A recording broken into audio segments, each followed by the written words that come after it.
جی بالکل، اپوزیشن کے درمیان اور حکومت کے درمیان مذاکرات کا تیسرا دور جو ہے وہ اس وقت پارلیمنٹ ہاؤس کے کانسٹیٹیوشن روم میں شروع ہو چکا ہے،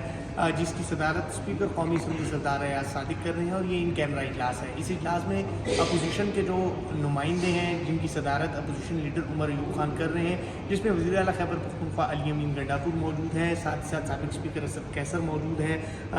جو علامہ ناصر عباس صاحب جو ہیں وہ موجود ہیں، سلمان اکرم راجہ موجود ہیں، اور صاحبزادہ حامد رضا جو اس کمیٹی میں موجود ہے۔ اسی طرح حکومت کی جانب سے ڈپٹی وزیر اعظم اسحاق ڈار موجود ہے، وزیر قانون اعظم نذیر ڈارڑ ہے، پیپلز پارٹی کے سید نوید قمر، راجہ پرویز اشرف ہے، کمیٹی کے ترجمان عرفان صدیقی، جبکہ جو اتحادی ہیں ان کے جن میں خالد مکسی اور اعجاز الحق اس کمیٹی کے اجلاس میں موجود ہے۔ آج کے اجلاس میں پاکستان تحریک انصاف نے جو اپنے دو مطالبات تھے وہ تحریری طور پر پیش کر دیے ہیں۔ یہ مطالبات اپوزیشن لیڈر عمر ایوب خان کی جانب سے تحریر کیے گئے تھے، 3 صفحات پر مشتمل یہ مطالبات تھے۔ اپوزیشن لیڈر نے کمیٹی اجلاس کے دوران اپنے مطالبات پڑھ کر سنائے ہیں۔ چارٹر آف ڈیمانڈ 2 نکات 3 صفحات پر مشتمل تھے، جن میں کہا ہے کہ اپوزیشن لیڈر نے کہا ہے کہ یہ اجلاس جو پڑھ کر سنایا کہ پی ٹی آئی کا 9 مئی اور 26 مئی کے معاملے پر جوڈیشل کمیشن کے قیام کا مطالبہ تو کیا ہی ہے، ساتھ ہی ساتھ انہوں نے حکومت کو بھی ٹف ٹائم دیا ہے۔ انہوں نے کہا کہ 2 بینچ جوڈیشل کمیشن کے جو ہیں وہ بنائے جائیں، جس میں سپریم کورٹ کے جو چیف جسٹس ہیں وہ اس میں موجود ہوں، ساتھ ہی ساتھ 3 جو دیگر جج صاحبان ہوں گے معزز، وہ بھی 7 روز کے اندر اندر حکومت اور اپوزیشن طے کرے گی اور وہ جوڈیشل کمیشن کے تمام جو معاملات ہیں ان کو دیکھیں گے۔ ساتھ ہی ساتھ انہوں نے کہا ہے کہ 9 مئی میں جو گرفتار کارکنان ہیں، بانی چیئرمین جو اریسٹ ہیں،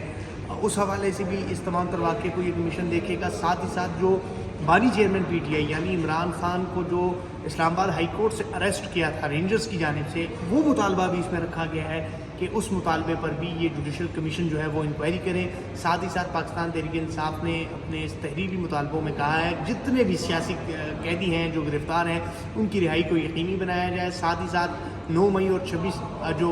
تاریخ کا جو معاملہ ہے اس پر جوڈیشل کمیشن صاف اور شفاف انکوائری کرے، سی سی ٹی وی فوٹیجز دیکھے اور تمام تر انکوائری کی واقعے کی جو انکوائری کی جائے۔ تو یہ بڑے اہم مطالبات ہیں پاکستان تحریک انصاف نے 3 صفحات پر تحریری طور پر ڈرافٹ کی ہیں، جس پر 6 اراکین کے دستخط بھی موجود ہیں جو کمیٹی کے ممبران ہیں، اور یہ وہ مطالبات ہیں جو بانی چیئرمین پی ٹی آئی سے جیل میں ڈسکس ہوئے تھے۔ انہوں نے جیل میں جو ہدایات دی تھی اس پر جو ہے وہ اپوزیشن لیڈر اور کمیٹی ممبران نے یہ مطالبات تحریر کی ہیں، اور وہ مطالبات آج کمیٹی کے سامنے رکھ دی ہیں۔ حکومت کو